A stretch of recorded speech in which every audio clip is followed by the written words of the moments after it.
Alors aujourd'hui, romantisme, libéralisme, socialisme. Alors, juste deux mots à propos de ce thème et la raison du choix de ce thème, qui est expliqué dans le petit argumentaire qu'on avait rédigé à cet effet. Une sorte de paradoxe concernant le romantisme, parce que d'un côté, le romantisme, indiscutablement, est lié au progrès de la pensée libérale au XIXe siècle, accompagne l'éveil des nations, les revendications démocratiques. Bon, il est évident que le romantisme, c'est un recentrage sur le sujet, donc sur la liberté de pensée et d'émotion attribuée au sujet, le sujet devenant l'acteur principal du politique. Alors même si ce n'est pas le libéralisme des Lumières, qui est tempéré par la raison critique, il y a un indiscutable libéralisme romantique qui sacralise l'individu. Et puis le paradoxe, donc, cela dit, un autre paradoxe, je le dis un instant en passant, parce que si le romantisme en Europe est globalement un mouvement libéral, il y a cette curiosité en France que le romantisme, lorsqu'il apparaît dans les années 20, est plutôt un romantisme lié à un mouvement réactionnaire, de retour à une monarchie de droit divin. Alors c'est une sorte d'anomalie de l'histoire, parce que le classicisme en France était la grande doctrine de l'âge classique, était liée aux Lumières. Le classicisme était aussi la doctrine culturelle pour l'Empire, une sorte de drapeau de nationalisme de l'Empire, et que donc le romantisme, prenant le contre-pied de cette tradition des Lumières philosophiques et aussi rationalistes, s'est retrouvé provisoirement du côté de la réaction ultra-royaliste, mais ça n'a pas duré longtemps. Même Chateaubriand, même s'il est un contre-révolutionnaire, il a toujours été un défenseur de la liberté. C'est ce que tout le monde lui a toujours reconnu. Mais ce n'est pas de ce paradoxe-là que nous voulions parler, mais plutôt le fait que, d'un autre côté, donc d'un côté, le romantisme est lié au libéralisme, et de l'autre, il est lié à l'émergence des pensées sociales, de doctrines politiques et sociales qui essaient de penser le fait collectif, la vie collective, qui essaie de concevoir et de construire des modèles d'organisation sociale qui en quelque sorte contournent la question de l'individu et se passent de la question de l'individu. Alors, saint-simonisme, fourierisme, etc. Il y a toute une série d'utopies sociales qui sont des théories du social, du collectif et non pas de l'individu. Alors pour faire le lien avec la dernière séance qui est sur la religion, l'explication simple, mais je me garderai de la présenter, c'est que c'est bien sûr, puisque la France est un pays de tradition catholique et que le catholicisme suppose l'adhésion collective au mouvement qui porte le peuple, et qu'au fond, on l'a accusé, c'est ce que dit un peu Pierre Bénichou d'ailleurs, Paul Bénichou, que les socialistes ont reporté sur le terrain de la pensée sociale une habitude de pensée qui était liée à la tradition catholique. Mais je ne dirai pas ça. D'ailleurs, j'en ai déjà trop dit.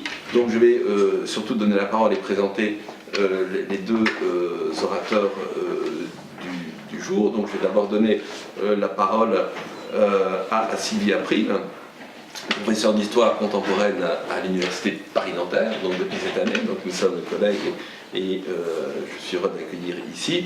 Et bien sûr, spécialiste de l'histoire politique et sociale de l'Europe du XIXe siècle, présidente de la Société d'histoire de 48 et des révolutions du XIXe siècle. Puis maintenant, tu es c'est Emmanuel Furex qui vous connaissez, qui a reçu le prix. Et est-ce que vous dirigez toujours la revue d'histoire du XIXe siècle ? C'est le président qui la dirige, mais je suis pas toujours très très proche, évidemment.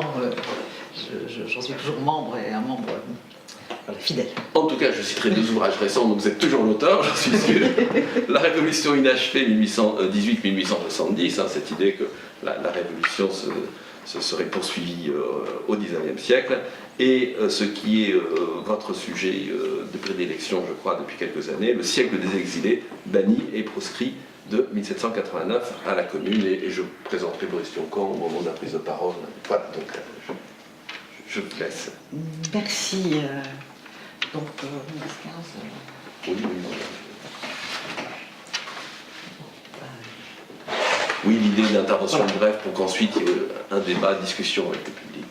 Je voulais tout d'abord remercier Alain Vaillant, remercier Bernard Dubou, vous remercier, public, donc d'être présent aujourd'hui, et je suis vraiment très heureuse de découvrir ce lieu, j'avoue, je ne connaissais pas, j'ai beaucoup entendu parler. Et puis donc de vous parler de ce sujet qui évidemment est un véritable défi, parce que essayer effectivement de travailler ensemble ces trois termes, puisque c'est ce que je vais essayer de tenter de faire donc en quelques minutes, de travailler romantisme, libéralisme, socialisme, est évidemment donc un véritable défi. Alors, il ne sera évidemment pas possible de parler de tout le romantisme, de tout le libéralisme et de tout le socialisme.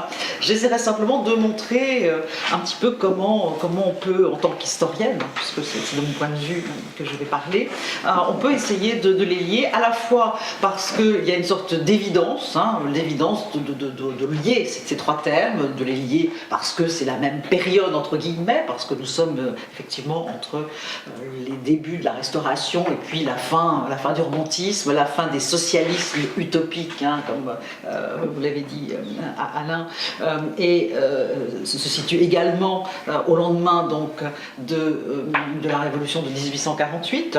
Le libéralisme, lui aussi, est à ce moment un moment d'apogée aussi, véritablement. C'est un autre libéralisme qui naîtra au XXe siècle.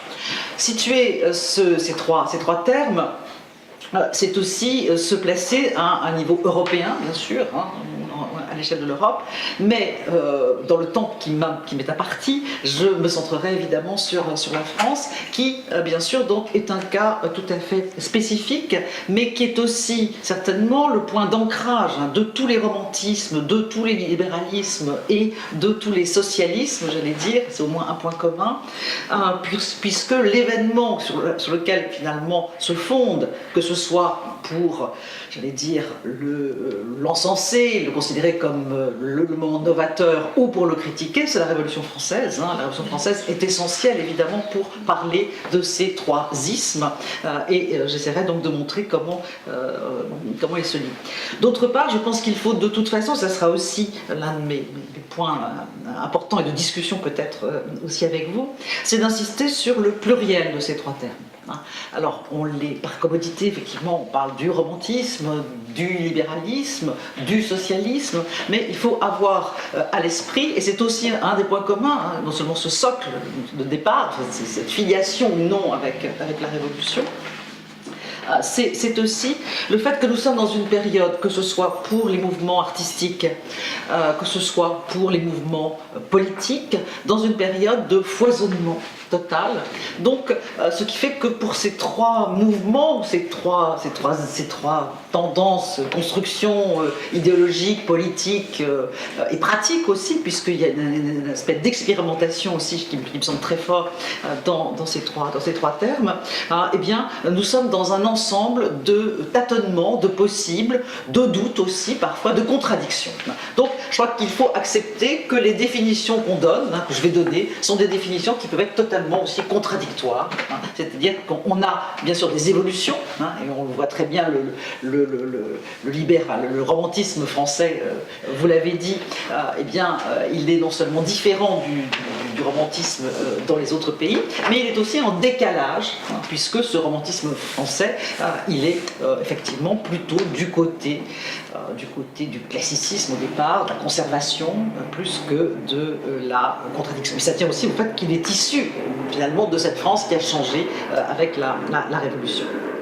Donc, tout d'abord, essayons un petit peu de définir ce qui peut faire le lien. Alors, le lien le plus simple, le plus facile, c'est celui qu'on peut établir entre les romantismes, j'allais dire, et les libéralismes, entre le romantisme et le libéralisme. On connaît tous, ou du moins c'est l'une des choses évidentes qui est à mettre en avant, parce qu'en exergue de toute communication sur les liens entre le romantisme et le libéralisme, c'est la préface d'Hernani, en 1830, c'est le libéralisme, enfin le romantisme, c'est le libéralisme en littérature. Bon, et là, évidemment, on a une formule qui est simple, limpide, mais qui l'est évidemment beaucoup trop, puisque ce lien qui serait fait, si vous voulez, entre le décalque, le romantisme serait un décalque artistique de ce qui se passe en politique, est évidemment un petit peu simplificatif. et il va falloir donc évidemment un peu montrer qu'il y a des paradoxes entre donc ce romantisme libéral et un romantisme qui peut être aussi très éloigné donc de ce libéralisme. Alors comme vous l'avez dit, ce qui lie malgré tout bien sûr très fortement romantisme et libéralisme, c'est la question de la liberté. Et la liberté, elle est centrale, elle est certainement plus centrale évidemment pour rendre compte des liens entre ces trois termes, du lien entre romantisme et libéralisme, que du lien entre romantisme et socialisme, qui, à mon sens, est plus difficile à faire, si ce n'est par un détour peut-être qui serait celui d'un quatrième terme qu'on pourrait ajouter, qui serait celui de prophétisme, de messianisme, peut-être, qui pourrait faire aussi le lien. Alors, ce romantisme, ou ces romantismes, il y a différentes formes, différentes inscriptions possibles. Ce qui va peut-être être un lien aussi intéressant et à creuser, c'est comment ces termes de romantisme et de libéralisme sont des termes qui, et au socialisme aussi d'ailleurs, s'inscrivent aussi, j'allais dire, dans un certain nombre de grands noms. Ils sont incarnés.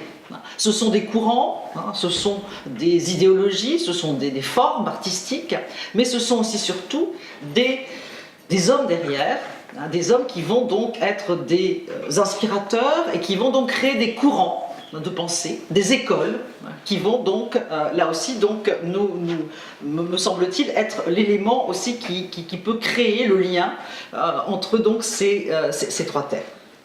Alors pour le romantisme, je laisse de côté les grands noms. Pour le libéralisme et le socialisme, il faut évoquer un certain nombre donc de personnalités fortes, importantes, donc qui incarnent donc ce libéralisme français. Libéralisme donc marqué par des personnalités importantes comme Jean-Baptiste Say. On peut remonter au XVIIIe siècle sur le mouvement des physiocrates. Enfin, il y a tout un mouvement donc de libéralisme politique qui va donc être marqué par une volonté de refus de l'absolutisme, refus donc d'un retour aussi, bien sûr, donc à la monarchie d'Ancien Régime, à une volonté de limiter le rôle de l'État.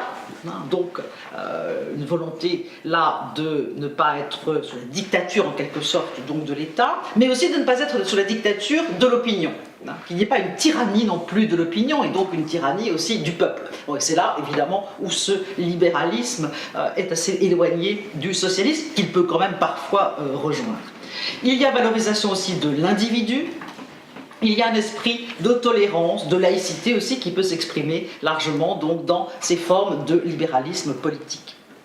Il y a un autre libéralisme, j'allais dire, parallèle, mais qui peut aussi le rejoindre, qui est le libéralisme économique, qui lui aussi est porté par de grands noms, et qui va donc surtout être incarné par donc, des personnalités qui vantent le libéralisme presque, je veux dire, à l'anglaise, c'est-à-dire le libéralisme du libre-échange, du commerce, du laisser-faire, du laisser-passer, qui est aussi important.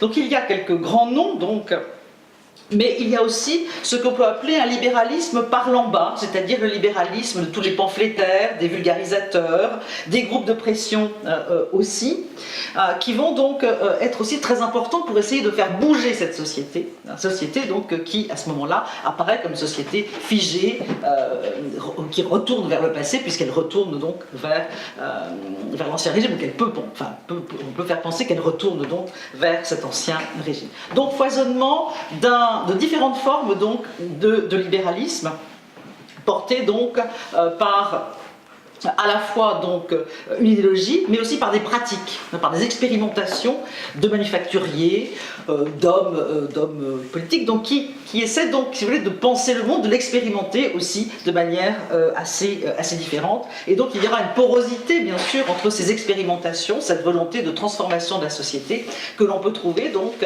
aussi, bien sûr, donc du côté des artistes, mais aussi, bien sûr, du côté des acteurs politiques du mouvement et aussi donc du changement industriel et économique. Alors les socialistes, j'en ai peu parlé pour l'instant, je crois que la question sociale on l'évoquera beaucoup ensuite avec Boris. Ces socialistes, ils sont aussi très nombreux, très différents.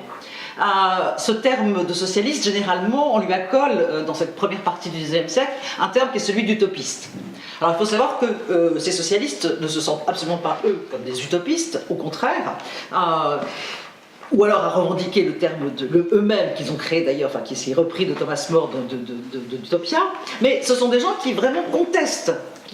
Alors là, qui sont vraiment dans une contestation, une opposition très forte donc, à la société et surtout à l'évolution de la société qui se fait jour, c'est-à-dire cette évolution donc vers une société de la machine, une société donc développée donc par le capitalisme et le commerce. Donc il y a une critique très forte de la société, une critique très étayée, très documentée, ce qui fait qu'effectivement nous ne sommes pas dans des rêves fumeux, et puis la volonté également de marquer des expérimentations.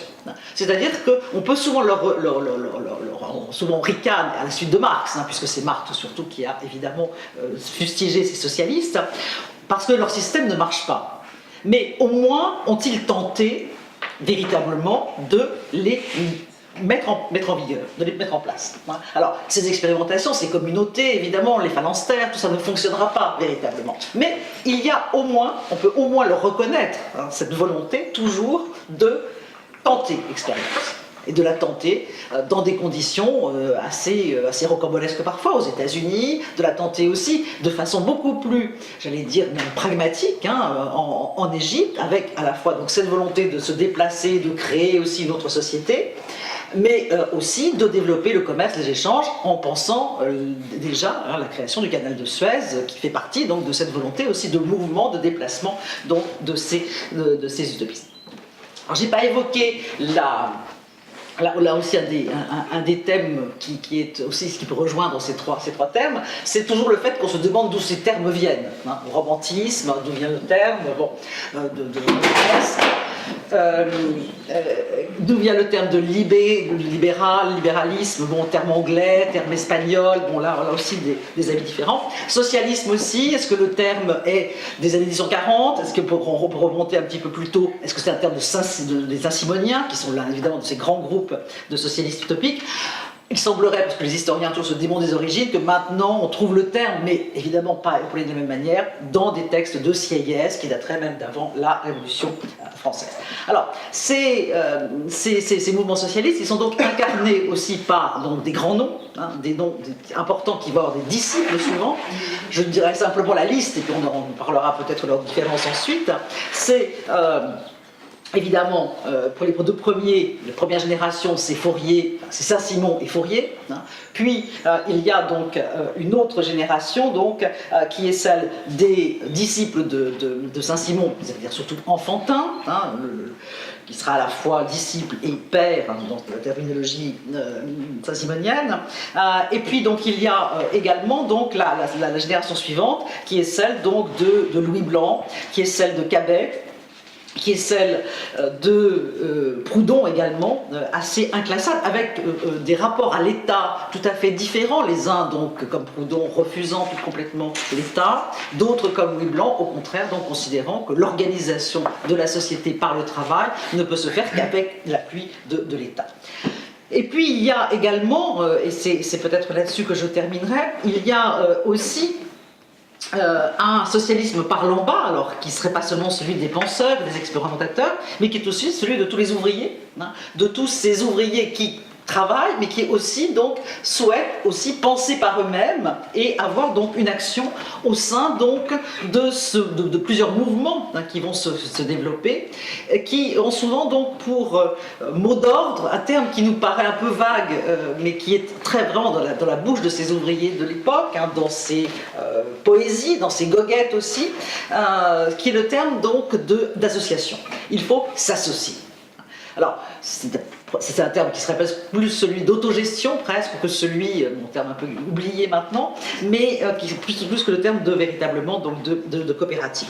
Donc un socialisme qui serait porté donc par cette classe ouvrière, cette société ouvrière, ces mondes ouvriers qui évidemment donc sont au cœur des réflexions de ce bouleversement social, économique, politique donc de ce premier 19e siècle.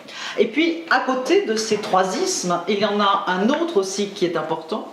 C'est donc le prophétisme, le messianisme, bref, tout ce qui touche à un renouveau catholique, à un catholicisme nouveau, qu'on ne peut pas appeler encore un catholicisme social, qui sera surtout finalement celui de la fin du XIXe siècle, qui s'approcherait plutôt d'un catholicisme libéral, plus auprès donc de personnalités donc là aussi importantes comme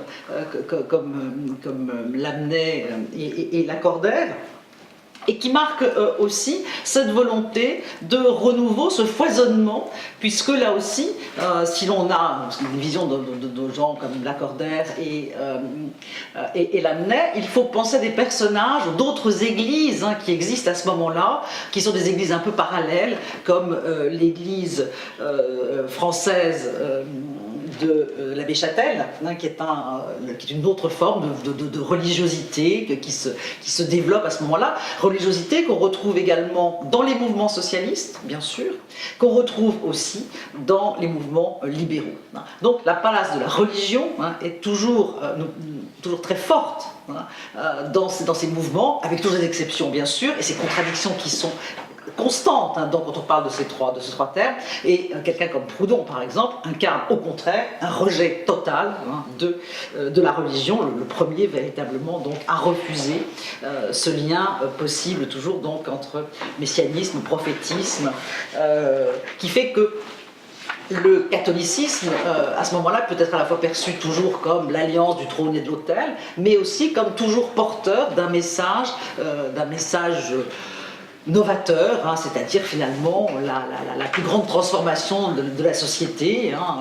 Le Christ a lui-même finalement voulu transformer la société, et on s'appuie sur cette idée, ce courant finalement, cette première transformation pour en créer d'autres, et on arrivera en 48 bien sûr donc à des expressions comme celle de Christ des barricades, donc qui évidemment donc nous renvoie là aussi à la porosité donc de ces mouvements. Donc juste pour laisser la parole ensuite donc à Boris et entrer dans la discussion, je voudrais donc simplement vous dire que pour moi ce qui fait le lien, ce n'est pas simplement les temporalités proches, c'est la multiplicité qu'il y a à l'intérieur de ces romantismes, de ces socialismes, de ces libéralismes, les contradictions internes, et le fait que de ces contradictions, évidemment, naissent des zones, j'allais dire, de porosité, de liens, de perméabilité, qui font un peu toute la richesse aussi de ce premier 19e siècle, que j'aime aussi pour cette incapacité qu'on a parfois à le définir aussi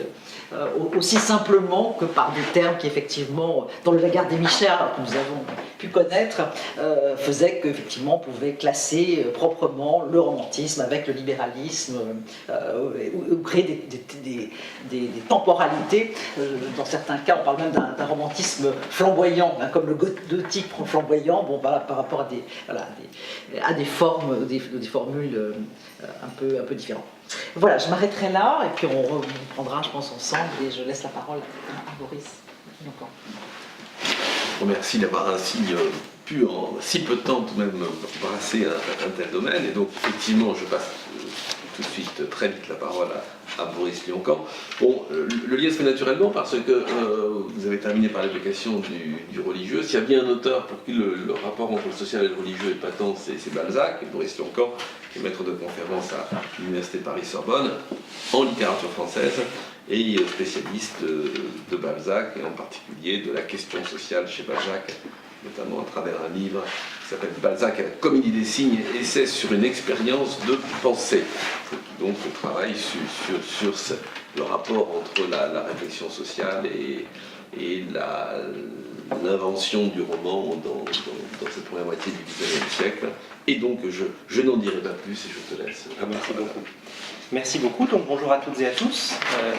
Alors quitte à pratiquer un grand écart par rapport à ou un écart apparent, en tout cas par rapport à ce que Sylvie April vient de vous présenter, il m'a semblé utile, je dirais utile, de revenir sous la forme très simple, une fois que j'ai réussi à enlever ma montre, d'une petite synthèse sur une question déjà largement étudiée par les historiens du 1er 19e siècle et les archéologues de la sociologie française, donc de revenir sur ce qu'on appela au cours des années 1830 la question sociale. cette présentation n'étant au fond rien d'autre qu'une paraphrase ou qu'une reprise des études séminales déjà bien connues de Louis Chevalier, de Michel Perrault, de Robert Castel, de Pierre Rosanvallon et de quelques chercheurs plus récents, si je puis dire, sur lesquels nous pourrons revenir dans le cadre de la discussion. Donc c'est aussi cette présentation l'occasion d'un parcours dans une bibliographie déjà très bien achalandée. Sur le fond, alors si fond il y a, il s'agira en un mot d'évoquer les tenants et les aboutissants d'une inquiétude dont la question sociale fut le nom quelques décennies après la Restauration, après la Révolution française, pardon, à propos surtout du problème insistant de la pauvreté. Une inquiétude, une métamorphose en tout cas du regard porté sur la société qui, société, cessa progressivement d'être considérée comme un ensemble de conditions évidentes et fixes pour devenir un ensemble de situations étrangement mouvantes.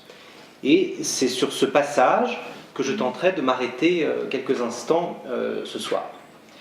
Alors je vais commencer en brassant très large, en vous rappelant que les héritiers de la Révolution française appellent société cet ensemble de situations qui justement frappe par sa nouveauté.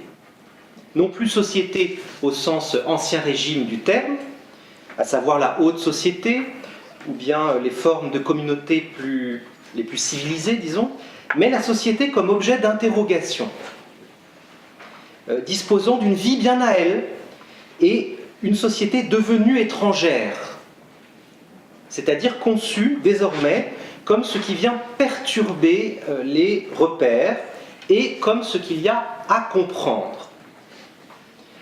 Et c'est de cette petite révolution que je vais commencer de vous parler en suggérant qu'elle naît, cette petite révolution, d'une conjonction de trois phénomènes majeurs et qu'il s'agira donc d'évoquer très sommairement. Tout d'abord, me semble-t-il, s'est constitué, alors à la fin, disons dans le dernier tiers du XVIIIe siècle, un nouveau modèle de compréhension du monde fondé sur l'expérience et sur l'observation.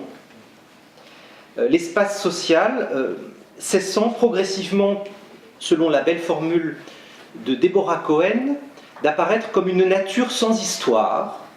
Je vous renvoie à son livre intitulé « La nature du peuple », les formes de l'imaginaire social 18e, 21e siècle. Ce qu'on appelle peuple, désormais, ne revêt plus seulement le caractère d'un fantasme et n'est plus nécessairement renvoyé donc à une place fixée par avance, en théorie, à la faveur d'un discours un peu essentialiste. Il fait l'objet, ce peuple, d'une attention de plus en plus circonstanciée. Et Deborah Cohen, d'une façon assez convaincante, a enraciné ce recours à l'expérience visuelle et factuelle dans l'empirisme philosophique. Et ça permet de comprendre, je crois, pourquoi la science de l'homme, qui était très chère au projet analytique des idéologues, s'est imposée comme un paradigme central dans l'arbre des connaissances et dans le projet républicain, comme l'a très bien montré récemment Jean-Luc Chappet, par exemple. Alors à cela s'ajoute, si je puis dire, un deuxième facteur, à savoir le spectre de la décomposition sociale.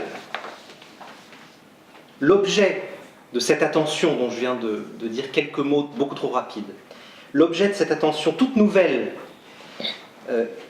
c'est un monde bouleversé, littéralement défait, brouillé, et qui suscite ce monde des caractérisations très flottantes.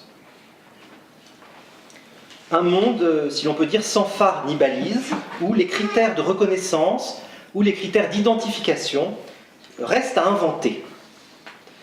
Le peuple est devenu, selon la formule de Pierre Rosanvallon, un pur magma humain, une masse, je cite, indistincte et imprévisible, monstre sans visage et sans contour, foncièrement irreprésentable parce que degré zéro de l'organicité.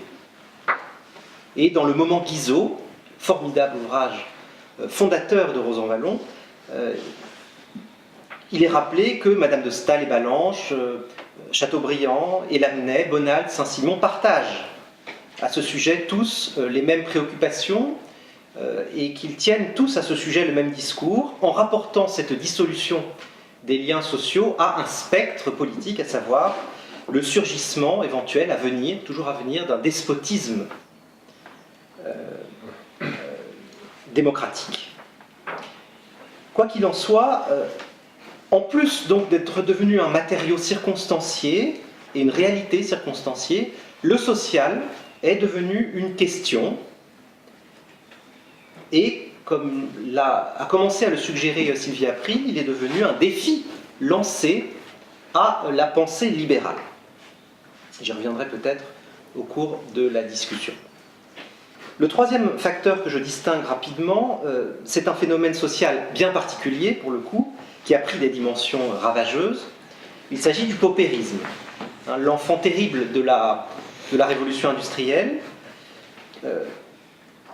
À la différence de la misère d'Ancien Régime, qui était envisagée comme un phénomène, sinon marginal, du moins digeste, souvent dû à l'absence de travail, le paupérisme, tel qu'il occupe les corps et les esprits depuis les années 1830, constitue une conséquence directe, structurelle et dangereuse de la modernité capitaliste.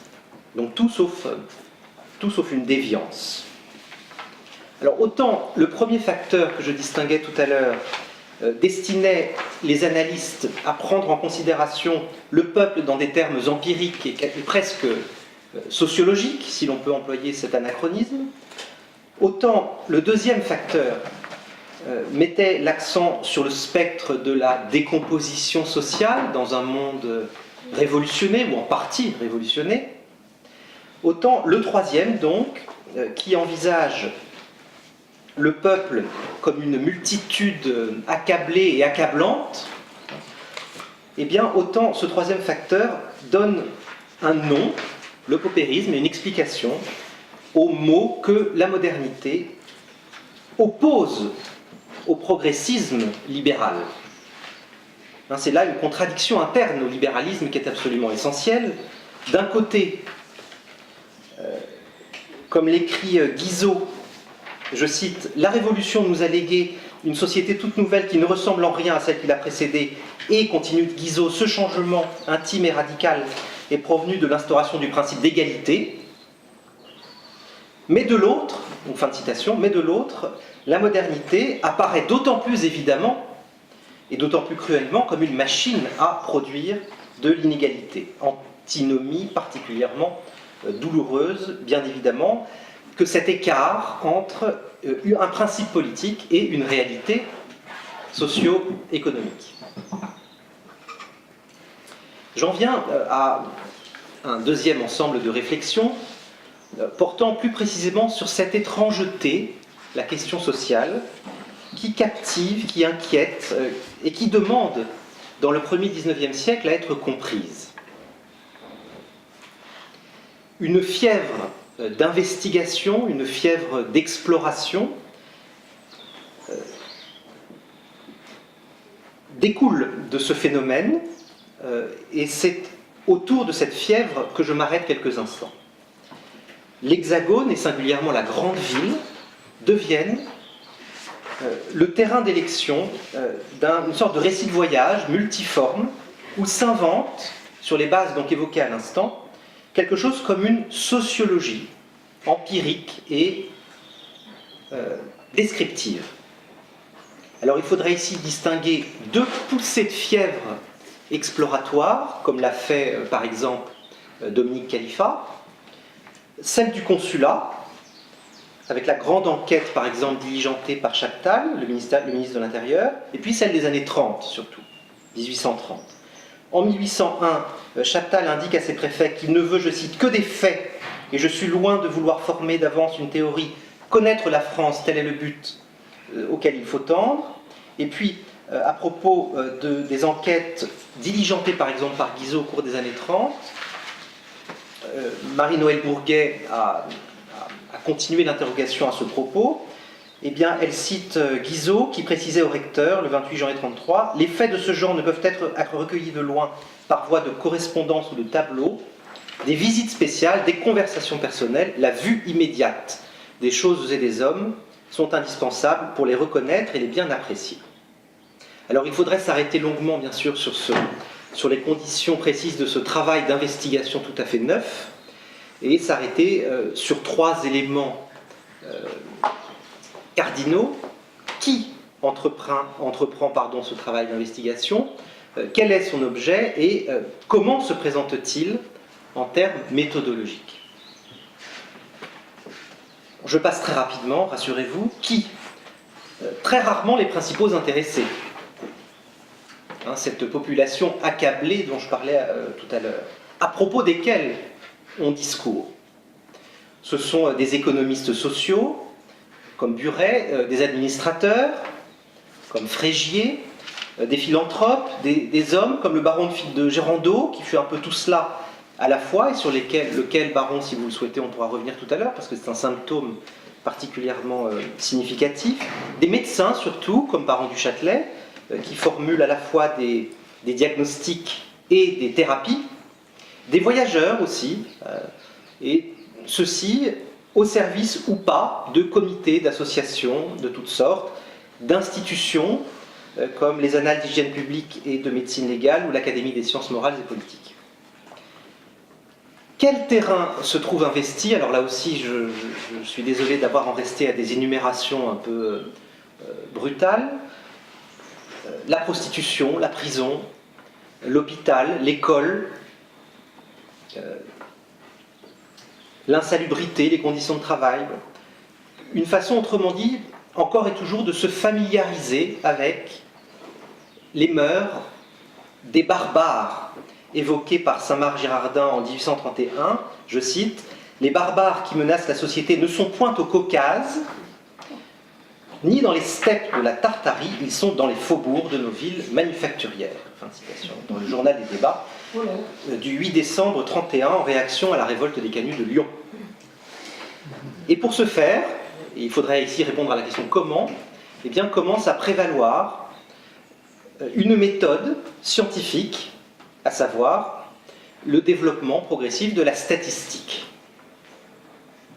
La statistique d'un Quetelet, par exemple, très vite conçue comme la langue de l'investigation, selon les termes employés par Lamartine lui-même en 1843 à propos de l'usage des chiffres par Charles Dupin.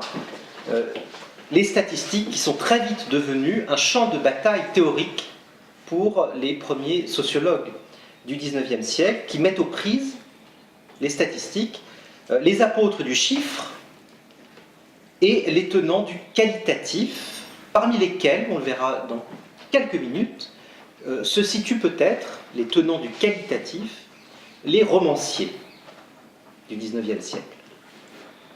Alors je précise toutefois, avant de venir à cet élément-là, que la connaissance du monde social dont je viens de faire état n'apparaît pas comme une finalité en soi. Elle n'est pas à elle-même sa propre fin dans ce premier XIXe siècle. Elle reste prise entre 2 impératifs, entre 2 volontés en tout cas. D'un côté, c'est pour l'essentiel au nom d'un savoir utile que l'enquêteur entre en action et produit son expertise, un savoir utile au pouvoir, utile à l'administration par l'État d'un territoire et d'une population qui est en pleine mutation. Et puis d'un autre côté, les formes naissantes de cette sociologie empirique sont empreintes, encore et toujours, de préoccupations normatives. Elles doivent permettre de modifier les êtres et le cours des choses.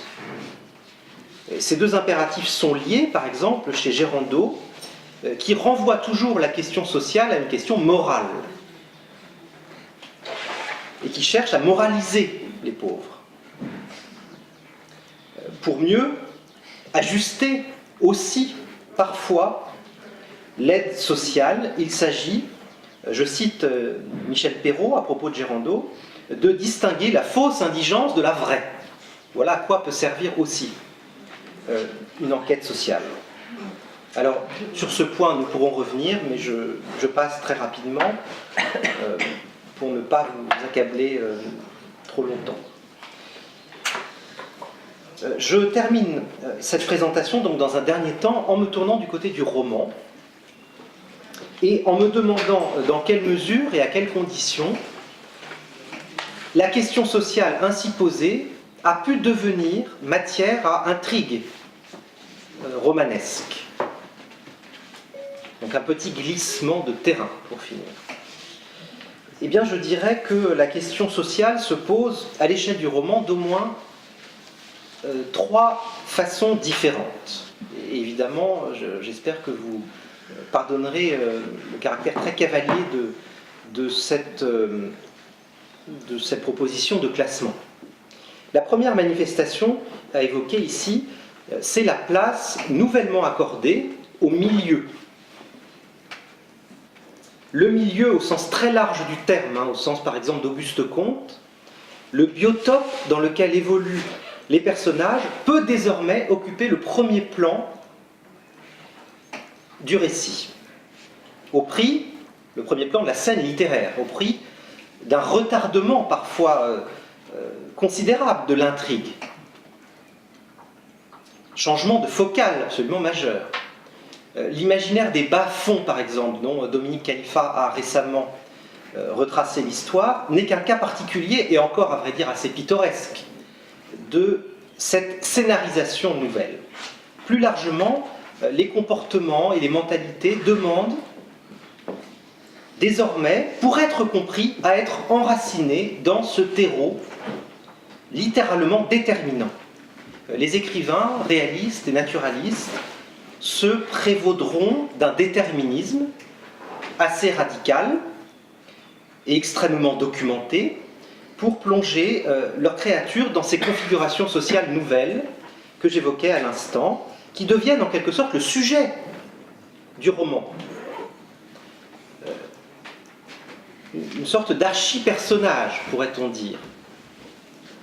Des configurations neuves, ou présentées comme anachroniques en tout cas, à l'aune du présent, à l'aune d'une actualité qui impose ses grilles d'expertise et ses grilles de lecture. La question sociale, elle peut prendre une deuxième forme à l'échelle du système des personnages proprement dit. Je pense ici au traitement d'une catégorie cardinale, la catégorie du type social. Assez proche de ce que le statisticien Quetelet, que j'évoquais tout à l'heure, appelait l'homme moyen, en 1835. Chez Stendhal, chez Balzac, qui se disait docteur S sciences sociales, chez Flaubert, les seconds couteaux, les personnages de second plan, sont souvent des émanations typiques de leur milieu d'appartenance. Ils en sont, selon la formule qu'emploie Balzac dans Le curé de Tours et dans Les employés, je crois, ils en sont la raison coefficiente. Mais le héros se distingue précisément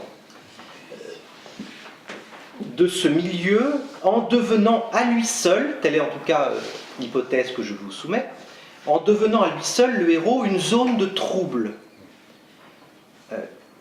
parfois équivoque, souvent évolutive, portant sur lui et en lui des formes de porosité historiquement très éclairantes, parce qu'elles en disent long sur la difficulté de rester peut-être exemplaire, si l'on peut dire, dans ce premier 19e siècle. Je pense ici très fort à des romans comme Le Rouge et le Noir de Stendhal. Je pensais au bal de Sceaux de Balzac ou bien à L'éducation sentimentale de Flaubert. Un malaise dans la catégorisation, extrêmement fécond en termes narratifs, puisqu'il donne lieu à énigmes, à révélation, en tout cas à transformation. L'intrigue, elle y gagne une forme de plasticité et un caractère, sinon spectaculaire, comme dans les faits divers, en tout cas exploratoire. L'intrigue devenue une forme d'exploration. Troisième et dernière manifestation que j'évoquerai ici, et c'est une conséquence et en fait un symptôme des deux précédentes. Il s'agit de la mise en procès de la littérature réaliste et naturaliste au XIXe siècle. Ce procès récurrent, dont Yvan Leclerc et Gisèle Sapiro, par exemple, ont pu retracer les origines et les conséquences, ce procès nous rappelle à quel point la littérature, dans cette affaire, a pu apparaître comme une puissance d'effraction, ou en tout cas d'inquiétude. Quelle puissance donc d'inquiétude a pu être reconnue au roman et au romancier lorsque production de la visibilité il y eut, pour reprendre la formule de Pierre Rosanvallon. Alors je précise ici pour ne pas trahir cette question de la mise en procès de la littérature, que le prisme hugolien n'est peut-être pas le meilleur pour apprécier les chefs d'accusation eux-mêmes. La défense d'une cause, la cause du peuple par exemple, trouble moins les censeurs que l'impossibilité de discerner clairement quelques prises de position, que ce soit indiscernabilité, brouillage insupportable à qui demande de statuer et d'engager la responsabilité de l'écrivain, sans par exemple que l'ironie ne vienne troubler, perturber l'interprétation du texte. D'un texte, donc, investi d'une fonction de connaissance et donc de trouble dans les repères collectivement établis. Ainsi, Proudhon pouvait-il intenter à la littérature répréhensible un procès assez comparable au nom de la clarté et pas de la morale, au nom de la clarté. Alors je soumets cette citation extraite du représentant du peuple du 28 mai 1848 à votre appréciation, et je m'arrêterai sur cette citation de Proudhon. On ne comprend plus rien à la société depuis que les feuilletonistes et les romanciers en ont entrepris la description. Voilà. Fin de citation. Je suis content que ça vous fasse sourire, madame. Je vous remercie beaucoup pour votre attention. Bravo.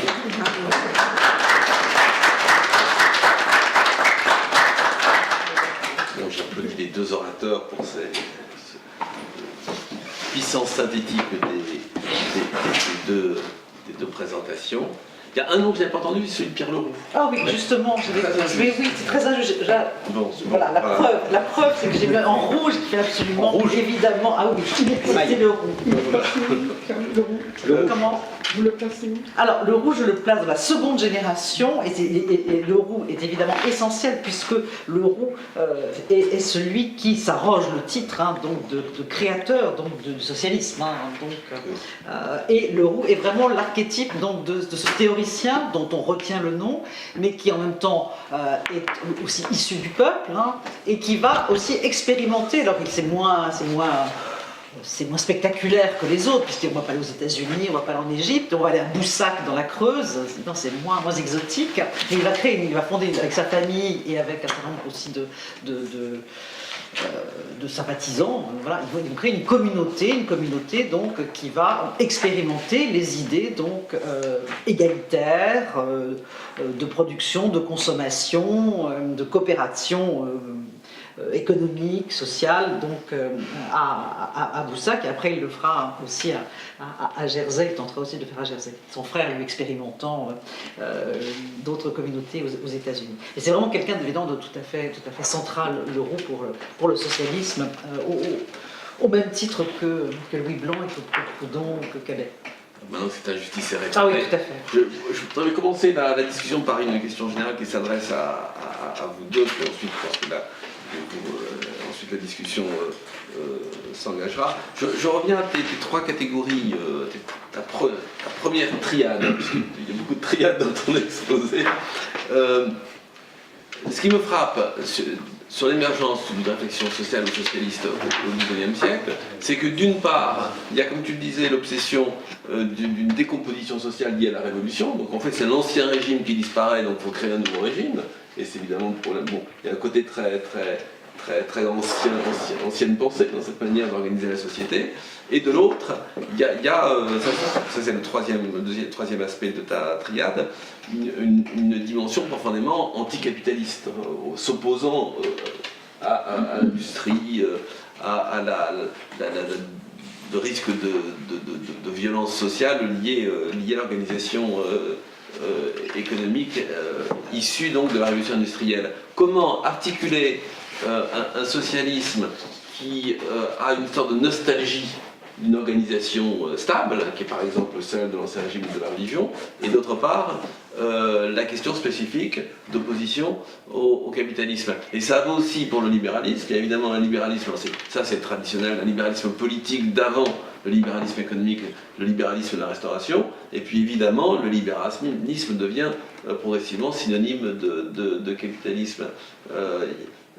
Comment s'articule au XIXe siècle et dans la présentation qu'on s'en fait à l'époque, la question sociale ou politique d'un côté et la question économique, la réaction au capitalisme. Alors dans les deux cas, ça se pose autant pour le libéralisme que pour le socialisme. J'apporte juste un tout petit élément de réponse parce que évidemment Sylvia Priel est beaucoup plus qualifiée que moi pour y répondre. Il y a un courant de pensée qui a tenté d'articuler les deux d'une façon tout à fait singulière, c'est justement le saint-simonisme, pour qui le travail et l'industrie constituent des réponses civilisateurs en quelque sorte au risque de décomposition sociale. Donc le socialisme a pu être conçu comme une réponse à la question posée par toi aussi. Mais c'est une sorte de capitalisme non libéral, si je puis dire, le saint-simonisme, paradoxalement. Oui, alors ça dépend ce qu'on appelle libéral. Ça dépend ce qu'on appelle ça. Alors, on va pas. On va compliquer les choses. Ça dépend aussi de ce qu'on appelle Saint-Simonisme, parce que si c'est Saint-Simon, ou si c'est les Saint-Simoniens. Oui, qui sont ces disciples et qui, eux, sont vraiment dans une expérimentation pragmatique de cette situation. C'est vrai que Saint-Simon fait vraiment partie dans ce que je disais un petit peu tout à l'heure, c'est-à-dire que de ces contradictions internes. C'est-à-dire chez Saint-Simon, on peut trouver à la fois une réflexion qui serait celle d'une stigmatisation des oisifs, c'est les abeilles et les frelons, c'est-à-dire qu'il faut que les abeilles, c'est-à-dire tous ceux qui travaillent, qui sont donc utiles à la société, finalement la dominent par rapport à des frelons qui ne servent absolument à rien, qui serait donc le monde politique tel qu'il est assis à ce moment-là dans une structure de rentier, et donc qui n'est pas utile à la société, c'est souvent utilitariste. Et puis on peut trouver aussi à d'autres moments chez Saint-Simon des réflexions qui sont beaucoup plus méfiantes à l'égard du peuple, à l'égard de l'évolution de la société, qui le renverraient finalement aussi du côté de ce qu'on appellerait le conservatisme ou la réaction. Enfin, je pense qu'on a vraiment donc dans ces mouvements, dès qu'on creuse un petit peu, voilà, on sent bien ces contradictions, et les contradictions elles sont liées donc à cette porosité qui pour moi est un phénomène de dynamisme aussi, enfin, je pense qu'il faut voir ça comme un signe de dynamisme, qui sont le fait qu'on ne peut pas penser l'économique et le social d'un côté et le politique de l'autre, qu'il faut constamment le penser ensemble, et c'est ce qui fait d'ailleurs le hiatus complet et l'illisibilité de la révolution de 1848 ensuite, où on veut dissocier le politique du social, où on veut faire un gouvernement républicain d'avancée politique, alors que les ouvriers, eux, réclament l'application des idées de la théorie donc, de Louis Blanc, qui est l'organisation du travail. Ils disent qu'on n'a rien à faire de mettre en place un parlement ou autre, ce qu'on veut, nous, c'est qu'on organise l'activité de tous les jours du travail. Peu importe finalement dans quel système on se trouve, mais nous ce qu'on veut c'est ça, donc c'est ce qui nous intéresse le plus. Et la critique du capitalisme, elle est compliquée. Si je peux préciser ma question, est-ce que le socialisme est plutôt un collectivisme ou un anticapitalisme? C'est un problème qu'on retrouve maintenant avec d'ailleurs le modèle chinois, qui est à la fois collectiviste et capitaliste à sa manière, etc. Et dans sa source, quel est selon vous l'élément primordial? je botte en touche, je laisse votre Non, répondre. je vais dire des âneries, donc je préfère. Même. C'est la place de l'individu, c'est vraiment un mot que j'ai pas employé, je crois. J'ai pas employé le terme d'individualisme pour caractériser, parce qu'on le placerait évidemment plutôt du côté du libéralisme. Mais en même temps, le producteur, l'ouvrier, c'est aussi quand même aussi une volonté de lui restituer un statut, une existence. Qu'on voit notamment avec les poètes, ces fameux, on va repasser du côté de la littérature, mais des poètes ouvriers qui se développent et qui sont des personnalités. Enfin, on met en avant ces ouvriers, cette poésie ouvrière, elle peut être un peu brocardée, mais elle est quand même importante aussi à mettre en avant. Donc je suis un peu mal à l'aise peut-être avec ces termes donc d'anticapitalisme. Je ne sais pas si vraiment, à part peut-être Proudhon par l'anti-étatisme aussi qu'il projette, et le personnage du capitalisme qui serait peut-être aussi un archétype qui se met en place. Sinon, je vois plutôt ces mouvements finalement comme des mouvements, comme tu le disais, je crois que c'est ce que je disais, qui déchiffrent, il y a une volonté de déchiffrer la société, de comprendre la société, de déchiffrer le présent, donc la comprendre, donc il y a cette observation, cette inquiétude qui sont comme ça, et puis de trouver des solutions. Donc je ne sais pas si vraiment donc l'anticapitalisme serait vraiment le moteur de ces mouvements libéraux et socialistes à ce moment-là. Je crois qu'on est plutôt dans des possibles, dans des solutions que l'on cherche, plutôt que dans la... Alors, il y a une critique de l'industrialisation, oui. Du capitalisme en soi, je pense qu'elle est quand même beaucoup plus... Enfin, il faut quand même attendre Marx pour avoir une vraie, solide critique de ce que c'est que le système capitaliste, à mon sens. Je me tourne... Mais bon, c'est un peu abrupt aussi. Je suis... Tout était à construire, en fait. On ne parlait pas encore de croissance, on ne parlait pas encore de... Non, on est dans... mondialisation. Alors la mondialisation, elle est déjà quand même très très présente, c'est pas une nouveauté, mais c'est vrai que la construction de cette réflexion, ces bouleversements, il faut quand même penser qu'on est dans une société qui à la fois vit un bouleversement majeur, je crois qu'on en a parlé, c'est la Révolution française, c'est vraiment, bon là tout a bougé, quoi. Il y a des assises politiques ont bougé. Sociale, politique, et puis cette révolution, cette industrialisation, même si le processus est beaucoup plus lent qu'on imagine, mais cette transformation aussi de la société, et cette naissance de cette question de la société, de cette question sociale qui est vraiment tout à fait, évidemment, là, complètement essentielle, et qu'on ne peut pas lire avec j'allais dire, des grilles de lecture ou des lunettes, entre guillemets, du passé. Et donc il faut se créer de nouveaux outils.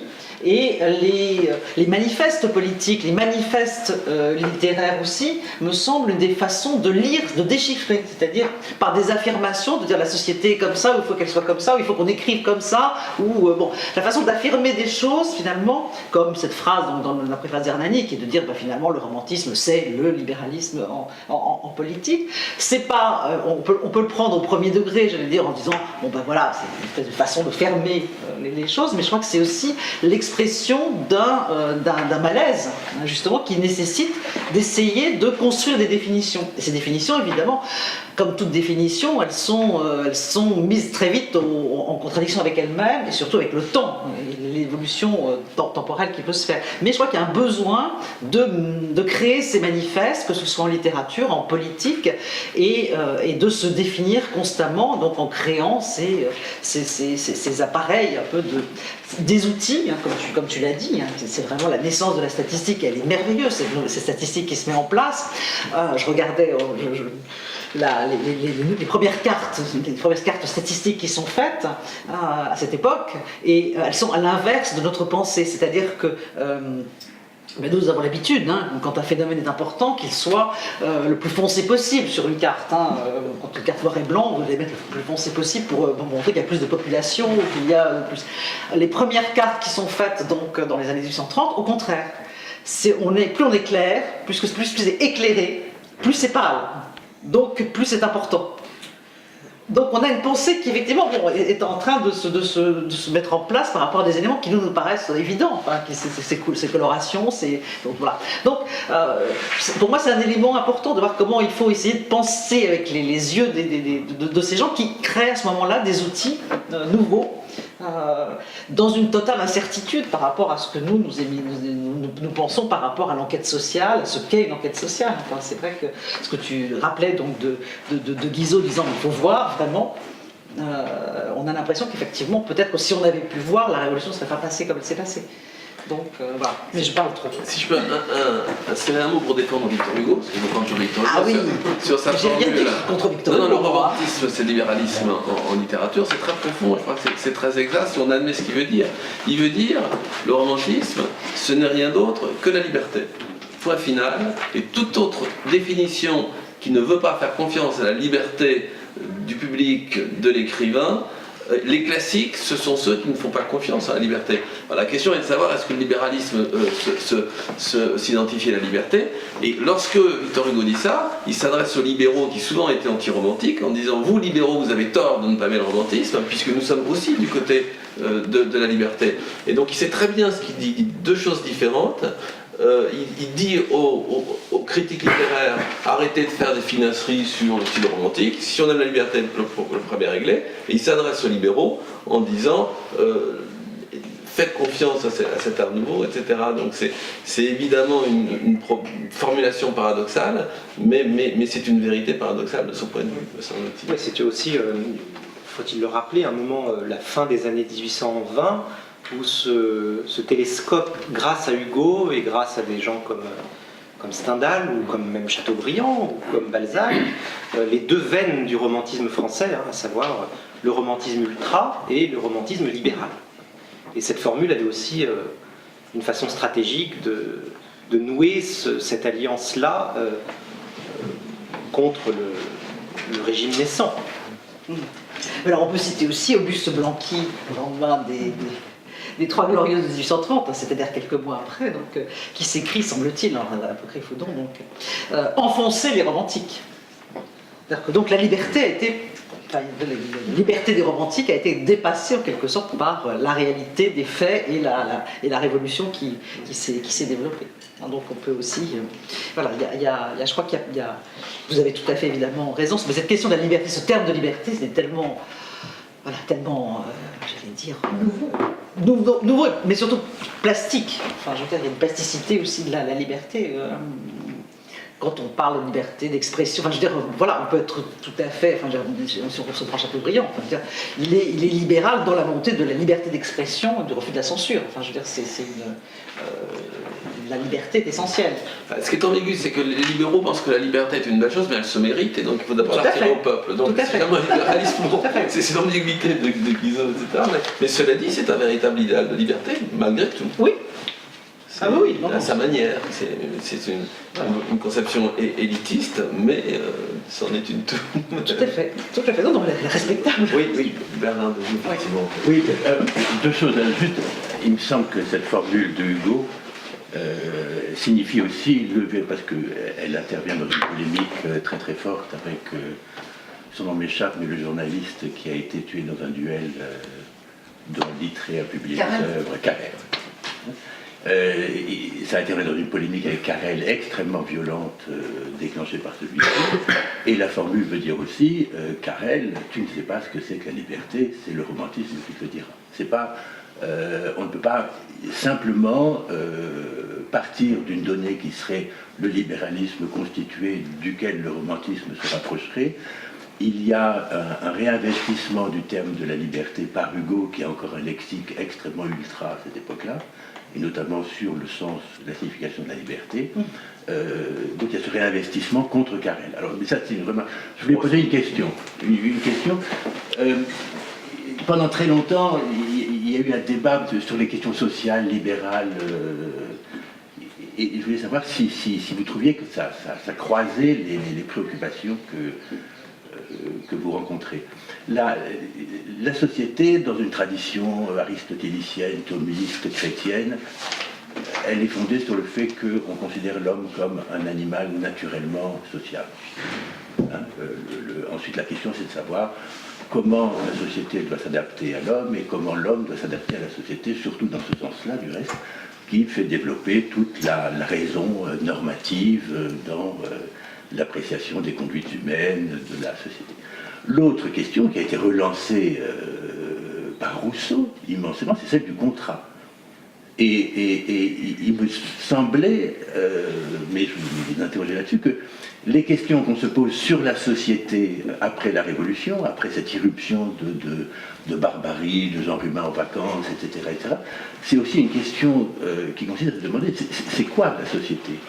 Est-ce que c'est l'ensemble de personnes qui sont naturellement sociables, ou est-ce que c'est le fruit d'un contrat lequel était... Alors je voulais savoir si vous aviez rencontré dans ces études sur ce morcellement des socialismes utopiques, des différentes tentatives, des différentes conceptions du libéralisme, si vous retrouvez cette question comme une question profonde, et à vous, si vous retrouvez cette question dans cette interrogation sur le social. Voilà. Je ne sais pas si j'ai posé bien clairement cette question, c'est un peu longue à... Elle est vaste. Oui. Elle est très vaste. Oui, je pense qu'effectivement, de toute façon, il faut... Enfin, il y a le bouleversement de la Révolution, mais il y a effectivement tout ce qui précède, et je crois qu'effectivement, il faut absolument évoquer aussi Rousseau et cette question du pacte qui fonde aussi la relation entre le politique et le social. C'est-à-dire qui va finalement représenter ce peuple qu'on essaie de construire, enfin dont on voit qu'il est essentiel. Donc effectivement, comment on va créer cette relation et comment on va créer, et je crois que finalement c'est la quête aussi qu'on retrouve dans le romantisme, peut-être que je me trompe, dans le libéralisme, je le pense, et dans le socialisme, c'est la quête qu'on retrouve chez Rousseau du bonheur. Voilà.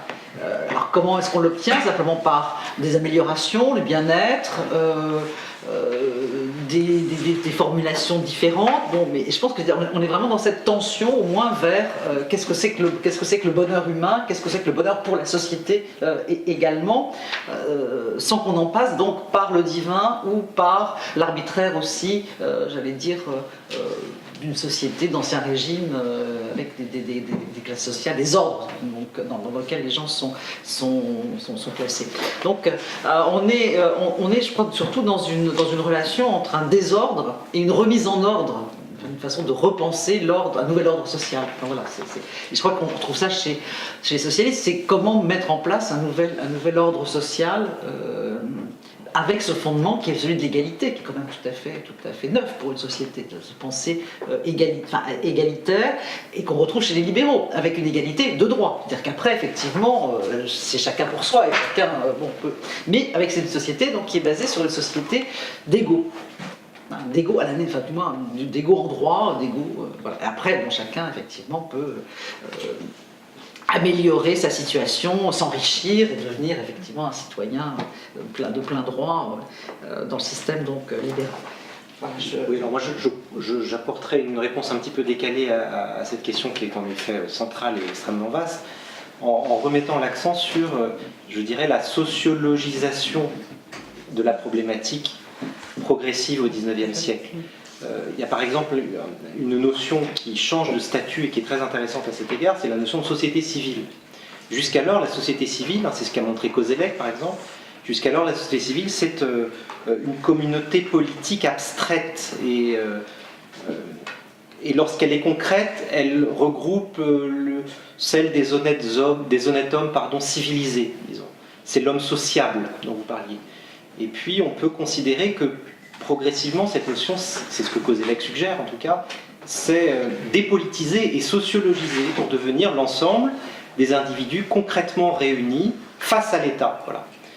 Donc c'est un peu comme ça aussi que je répondrais à la question du rousseauisme que vous évoquez tout à l'heure, c'est-à-dire le passage de l'homme sociable à l'homme social.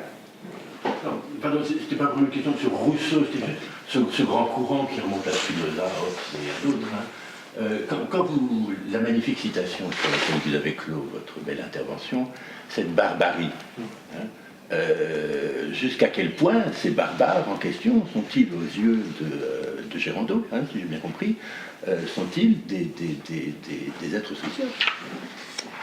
Des êtres humains? Social. Social. Humain, ça, je ne doute pas qu'il les considère comme des êtres humains, ça doit être un catholique, mais sociable, ça saute pas aux yeux en entendant cette citation. Non, mais ça saute aux yeux lorsqu'on va les observer. Et c'est quand même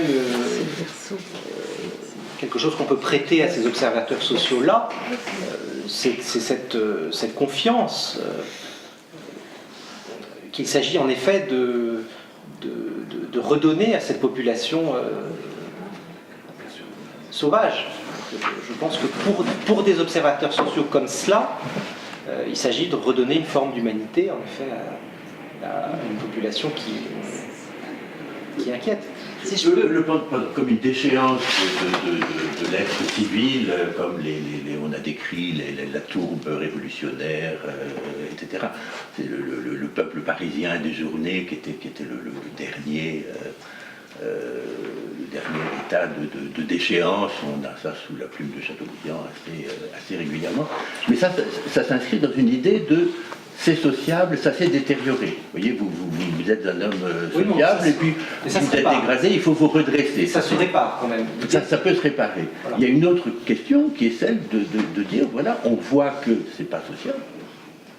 À l'occasion de l'observation de ces populations dites barbares, on constate sur leur exemple, on constate sur les moments révolutionnaires que l'homme n'est pas immédiatement sociable. Il faut trouver, la question c'est celle des conditions de possibilité de cette sociabilité, ce qui engage les choses dans une toute autre perspective, même si factuellement, c'est ce qui me paraît très compliqué, ça se rapproche. Alors, un utopie, pardon. Alors, il y a peut-être une solution, ou un mot au moins qu'il faut prononcer, et qui est autant du côté, différemment, mais autant du côté donc, des libéraux que des socialistes, c'est le terme d'éducation. Et je crois qu'il faut comprendre que alors, ça peut prendre, il revient des formes différentes, c'est-à-dire que ça va prendre la forme de la loi scolaire de Guizot, qui est simplement d'ouverture d'une école, et voilà, ça. Et puis du côté des socialistes, la volonté beaucoup plus marquée d'éduquer le peuple, et de l'éduquer, j'allais dire, concrètement par un système d'école, mais aussi par une réflexion sur ce que doit être l'école. On est très très frappé aussi, étonné donc par les débats sur ce que doit être l'école, c'est-à-dire la place des parents par exemple dans l'éducation. À qui doit-on confier l'enseignement des enfants? Est-ce que c'est pas aux parents d'abord? Donc voilà, on est sur des réflexions aussi sur l'école, sur l'enseignement qu'on retrouve, j'allais dire, différentes. Mais je crois que c'est peut-être ça aussi des maillons en quelque sorte importants, c'est la place donnée donc à une éducation, et parfois une éducation qu'on pense tout au long de la vie, enfin pour prendre une formule actuelle, mais qui est l'idée que de toute façon il n'y a pas un âge où ça s'arrêterait en quelque sorte aussi. Donc c'est ce foisonnement possible qu'on trouve aussi bien donc du côté des libéraux, et les débats sur le travail des enfants sont des débats qu'il faut aussi prendre par exemple en 1941 au pied de la lettre, sur le fait que les patrons pensent que c'est peut-être pas nécessaire, est-ce que c'est vraiment nécessaire, ou comment faire travailler, parce qu'il ne faut pas mieux faire travailler les enfants très tôt, puisque de toute façon le but de leur vie sera de continuer à travailler dans ces usines, et qu'il ne faut pas mieux finalement leur éviter l'errance dans les rues, voilà, donc on a une réflexion, enfin cette réflexion cynique, évidemment, qui peut être très cynique sur le travail, elle passe aussi par la réflexion sur l'éducation. Oui, si je peux ajouter un mot sur la question des barbares et de Rousseau, parce que les choses se tissent ensemble. Je trouve que le terme des barbares n'est pas tant une opposition à l'homme social. Le barbare est celui qui, dans l'ordre social, ne laisse plus d'espace pour la liberté individuelle. C'est ça la barbarie révolutionnaire. La dernière fois que la notion de barbare a été employée au XIXe siècle à propos de la commune, parce que ce qui frappe ceux qui sont contre la commune, c'est la violence que l'ordre collectif impose à l'individu. Alors je rappelle pourquoi Rousseau a pu être haï au XIXe siècle. C'est que, effectivement, Rousseau c'est l'homme du contrat social. Et donc, puisque je contracte avec la société, je peux renoncer à ma liberté. D'où cette idée que Rousseau est le responsable du comité de salut public, de la terreur, etc., puisqu'il avait une conception non libérale de l'ordre social. Et là, il y a une autre question autour des modes d'organisation sociale, c'est dans quelle mesure un système social doit laisser une place à la liberté individuelle. Et c'est évidemment ce qu'on va rapprocher aux utopies, c'est que si on a trouvé un système où on est heureux, on n'a pas besoin d'être libre, puisqu'on est heureux, on n'a pas besoin de cette liberté, par opposition à d'autres modes d'organisation. Et le barbare, c'est le peuple qui croit effectivement que l'ordre collectif peut se passer de la liberté, qui est généralement une liberté bourgeoise de l'individu, etc. Alors, c'est pour ça que je ne voulais pas mentionner Rousseau, hein, c'est plutôt contrat, avec des penseurs plus anciens Allez-y, pardon, monsieur. Je crois qu'il faut aussi Qui ne peut-être... pensaient pas le contrat de la même manière. Il faut aussi, parce que j'y pense, et on a oublié ce taillon. Je ne dis pas que Rousseau pensait ça, c'est ce qu'on a fait de Rousseau. Hein, ça... Oui, non, mais l'abandon de la liberté pour un Spinoza qui était un partisan du contrat, c'était une impossibilité. Oui. On ne pouvait pas renoncer à ses passions en signant un contrat, c'est pas possible. C'est absurde. Et le barbare tel que vous l'interprétez, c'est le barbare vu par quelqu'un qui considère une position de principe que l'homme est naturellement sociable. Tel que vous venez de le définir, vous entrez dans le camp, qui est peut-être, je ne dis pas ça, hein, mais qui est un choix à l'intérieur de cette discussion entre le naturellement sociable et puis le pas naturellement sociable, qui est une énorme différence. Enfin, je ne sais pas, ça me semble travailler comme Enfin, pardon, je parle trop.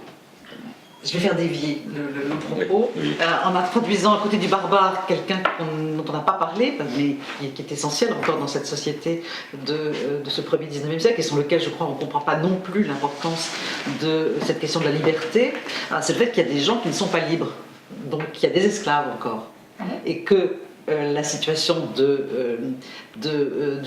ce qui fait aussi le libéralisme ce libéralisme du début du 19e siècle, c'est qu'il est anti-esclavagiste.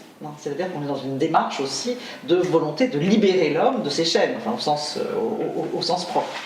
Donc je pense qu'il faut aussi voir qu'il n'y a pas que le barbare, il y a aussi la question de l'esclave. Et que cette question de l'esclavage, elle est aussi essentielle dans ces conflits politiques, dans ces conflits sociaux aussi. La limite entre l'humain et l'inhumain, elle est aussi marquée par ce chaînon, j'allais dire, aussi. Donc des barbares. J'y pense parce que dans la phrase de Saint-Marc... Il y avait quelqu'un dont on n'avait pas parlé, vous pensez à qui? De quoi? Vous disiez, il y a quelqu'un dont on n'a pas parlé. C'est l'esclave. C'est l'esclave. Voilà. Et je pensais donc à ta citation, la citation que tu as faite, évidemment, qui est essentielle de Saint-Marc Girardin, donc de 1831 sur les barbares, hein, quand il dit les barbares ne sont pas dans le fond de la steppe ou l'Ukraine, et la suite de la, je ne peux pas la citer véritablement, complètement, mais la suite de la citation, c'est « Et nous sommes comme des planteurs au milieu de leurs esclaves et qui sont donc enserrés dans cette menace qu'est l'esclave par rapport donc à l'homme libre. Donc je crois qu'il faut aussi mettre en rapport aussi toute cette réflexion, la réflexion sur la liberté, elle n'est pas simplement, elle est effectivement vers un idéal de liberté, mais elle est aussi une réflexion, j'allais dire, pragmatique aussi sur qu'est-ce que c'est qu'un homme libre quand il y a encore des gens qui sont dans les chaînes, puisque l'abolition de l'esclavage c'est 1848, c'est 1833 pour la Grande-Bretagne. Enfin, donc on est dans le débat anti-esclavagiste, et au cœur aussi de ces débats, la question des femmes, elle est toujours pensée aussi par rapport au fait que on va libérer, on va donner le droit de vote aux anciens esclaves, on va libérer les esclaves, on ne libère pas les femmes de leur chaîne en quelque sorte. Donc il y a toujours cette question, je crois qu'elle est quand même assez centrale et il fallait au moins la mentionner à un moment donné. Voilà. Et quoi qu'il en soit, pour continuer de ne pas répondre à votre question, le barbare devient la conséquence d'un état social. Il cesse d'être une caractéristique anthropologique, mais il est tout simplement le produit d'une société industrielle. Et il devient comme sa part maudite. Il s'agit en effet de redresser ou d'extirper. Mais il est la marque d'une contradiction interne au régime capitaliste nouveau. Oui, c'est un ensauvagement en fait de la société par la nouvelle forme de travail qui sont mis en place en fait. On crée de nouveaux barbares par ces machines, par Les classes blanches. voilà. Et donc il y a une déshumanisation effectivement de ce qu'est le...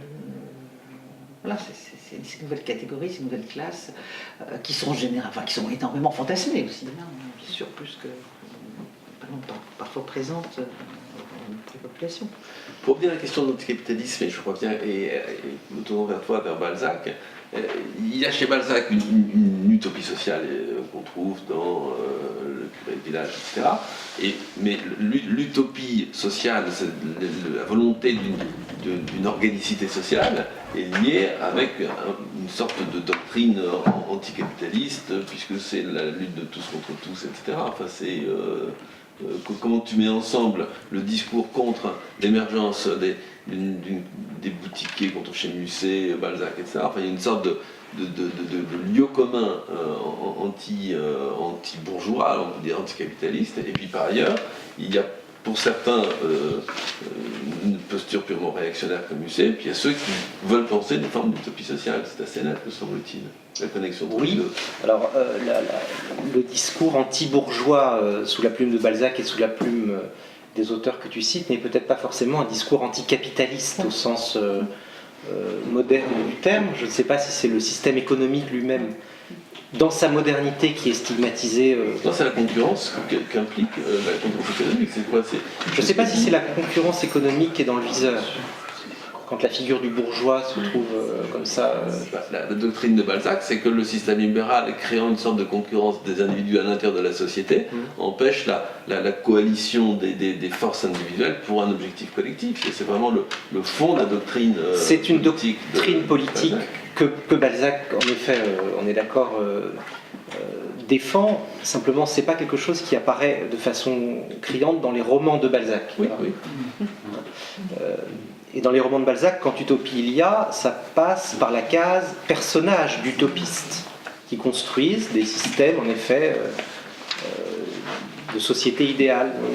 On a souvent du mal à imputer cet utopisme de certains personnages balzaciens au credo que tu évoquais de cet auteur, en un sens antilibéral, parce que absolutiste, pour dire les choses rapidement, c'est-à-dire croyant dans un pouvoir fort et dans une société qui redevienne organiquement constituée. C'est un peu difficile de lier la figure de l'auteur Balzac comme penseur politique et la politique telle qu'elle se manifeste dans les récits balzaciens. Mais on peut tenter en effet d'articuler les deux, comme tu le fais souvent d'ailleurs. Puisque nous avons deux spécialistes de la pensée politique, vraiment j'en profite pour poser une question très générale à propos du libéralisme.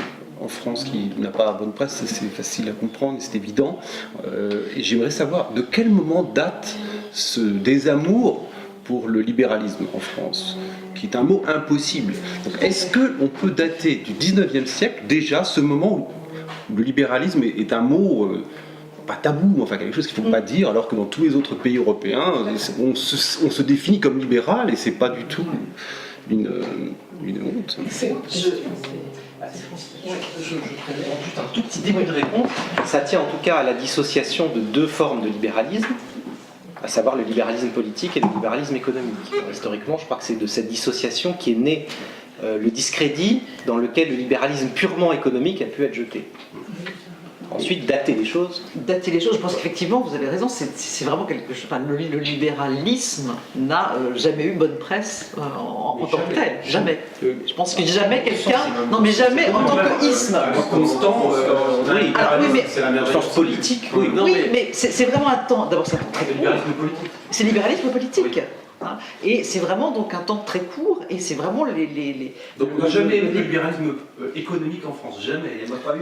Non mais on peut l'aimer, mais ne pas considérer que théoriquement on en fait... Mais bon, ça tient vraiment, je pense, à énormément de choses. D'abord parce que la construction du libéralisme européen se fait contre la France. Hein, contre. Et quoi qu'on fasse, si vous voulez, je veux dire, enfin je serai un peu rapide et... C'est presque anecdotique, mais quand on est français, si vous voulez, on n'apprécie jamais, en quelque sorte, qu'on vous stigmatise par rapport donc, à votre position. Donc si vous voulez, il n'y a pas de solidarité des libéraux français, en grande partie, par rapport à des mouvements qui se sont construits contre. Hein. Et quand on pense véritablement à la force du libéralisme, moi je suis toujours très étonné de voir que le socle politique du libéralisme en Europe, en dehors il y a le libéralisme anglais, mais c'est aussi le libéralisme espagnol. Enfin, qui connaît, qui connaît la constitution de Cadix ici? Et peut me donner la date de la constitution de Cadix? Allez Boris. Au hasard, je peux avoir de la chance, mais c'est tout. C'est 1812. Hein. Oui. La constitution de Cadix, hein, qu'on appelle aussi des Cortés, hein, c'est fondamental pour l'Europe du Sud et c'est fondamental pour le terme même de libéral, puisque le terme de libéral employé donc, en termes de substantif naît à ce moment-là. Donc, c'est tout simple à comprendre. Pourquoi est-ce que nous on l'étouffe et ça ne nous intéresse pas? C'est qu'en fait ce mouvement donc du libéralisme politique qui s'appuie sur cette constitution qui fait 460 articles, enfin qui est vraiment quelque chose de monstrueux presque dans sa structure. Elle est créée, enfin elle se monte en 1812 et 1812 c'est évidemment cette aspiration, elle se monte contre la France, elle se monte contre Napoléon. C'est cette constitution de Cadix, qui est une constitution libérale, c'est aussi un monument de résistance à la France. Bon, voilà. Mais cette constitution de Cadix, tous les mouvements politiques des années 1820, que ce soit en Italie, en Espagne, tous les pronunciamento, toutes les révolutions qui vont avoir lieu, qui sont très abondantes et qu'on connaît assez mal, nous, Français, parce que c'est pas notre tasse de thé, se font au nom de l'application nécessaire de cette constitution libérale de Cadix, qui est très compliquée parce qu'elle est à la fois une constitution royaliste, elle est aussi une constitution qui s'appuie sur les traditions de la société espagnole, et elle est aussi très syncrétique puisqu'elle reconnaît aussi le pouvoir divin. Mais elle se fait donc au nom des libertés. Au nom de la liberté et des libertés, qu'il faut absolument donc mettre en avant. Mais voilà, on a une lecture française aussi qui fait qu'on écarte tout un processus de construction aussi de ces mouvements parce qu'ils ne s'intègrent pas, si vous voulez, à notre histoire française, même si elle est anti-napoléonienne, elle n'intègre pas le fait que la liberté puisse quand même être anti-française. Dans sa genèse, j'allais dire. Donc je pense que c'est quand même des éléments qui peuvent apparaître un peu périphériques, mais qui construisent aussi cette... Alors c'est pas un antilibéralisme, mais c'est une capacité vraiment à en faire un mouvement fondateur, fondamental.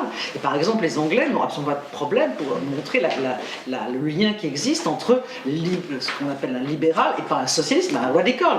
Vous savez, les radicaux sont des libéraux. On fait bondir, un Français ne comprendrait pas quand on peut considérer que Marx, quand il arrive à Paris en 1843, est un libéral. Mais si je peux... Voilà, c'est une complexité quand même aussi de cette construction pour les Français d'un mouvement qui se crée quand même essentiellement contre.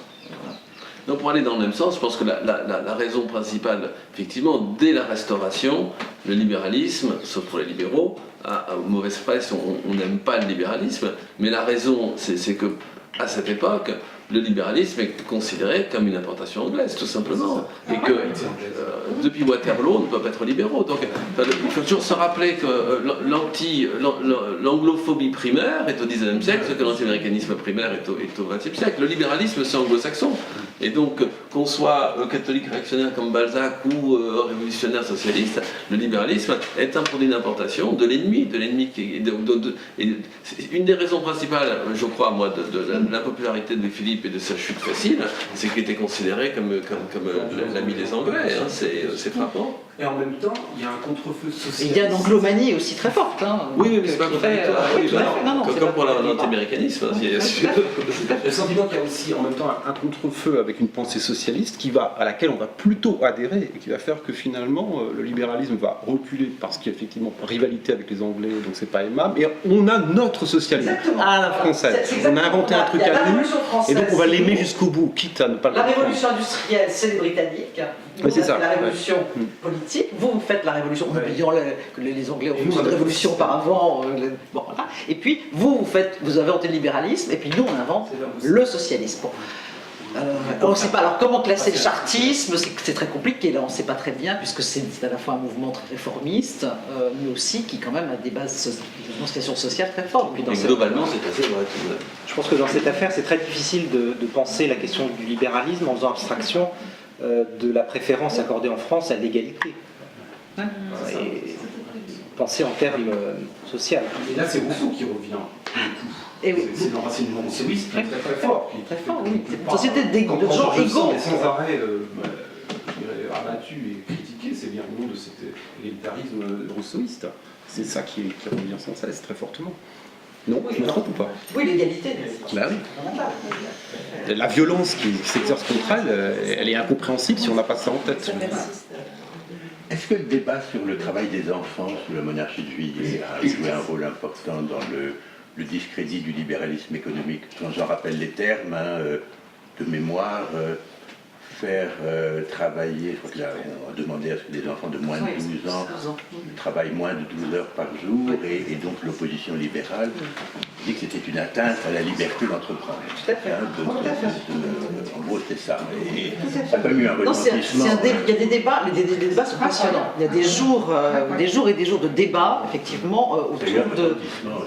énorme. Alors qu'en réalité, quand on regarde vraiment le texte de la loi, c'est comme sur le cas, le texte de la loi fait que finalement ça ne touche qu'une toute petite partie du travail des enfants, puisque en réalité, donc, ça ne, dans de mémoire, la loi ne s'applique que dans les entreprises qui ont plus de, je ne sais plus, 100 ouvriers, ce qui à l'époque donc ne représente que mais vraiment une infime partie, puisqu'en réalité donc la plupart des ouvriers travaillent dans des entreprises qui ont à peu près des ateliers, quoi. C'est des gros ateliers de 10, 20 ouvriers. Donc en fait ça ne concerne, enfin, c'est vraiment comme si on s'intéressait vraiment qu'à une toute infime partie de la question du travail, mais ça donne lieu à des débats effectivement tout à fait importants. Comment expliquez-vous, parce que je dirais l'historien, que ça persiste encore en 2018, je veux dire, parce que Qu'est-ce qui persiste? ce mouvement français anti-libéral tout de suite. Alors vous dites après Mais anti-américain. il y a un tournant là. Il y a un moment je ne voudrais pas parler d'actualité, mais justement j'écoutais l'histoire devrait porter que Macron, Emmanuel Macron, notre président de la République, se réclame explicitement du saint-simonisme. C'est extraordinaire, ça fait quand même très longtemps qu'on n'a jamais pu penser qu'un président de la République pourrait se dire saint-simonien. Et le premier à avoir parlé de Saint-Simon, c'est Gérard Collomb, en disant je suis surtout donc lyonnais, puisque la tradition saint-simonienne et les grands... Mais pour nous Français, le saint-simonisme, c'est idéal aujourd'hui, puisque ça nous permet d'être égalitaristes tout en étant libéraux. Exactement. C'est consensuel maintenant, alors que ça n'a pas été forcément pendant un certain temps, et que Enfantin a été Une des formes. un avatar.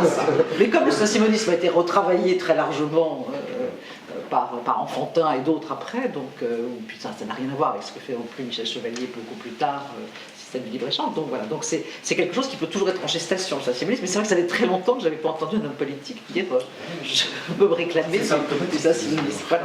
Donc il y a un retour de notre questionnement d'aujourd'hui dans l'actualité politique.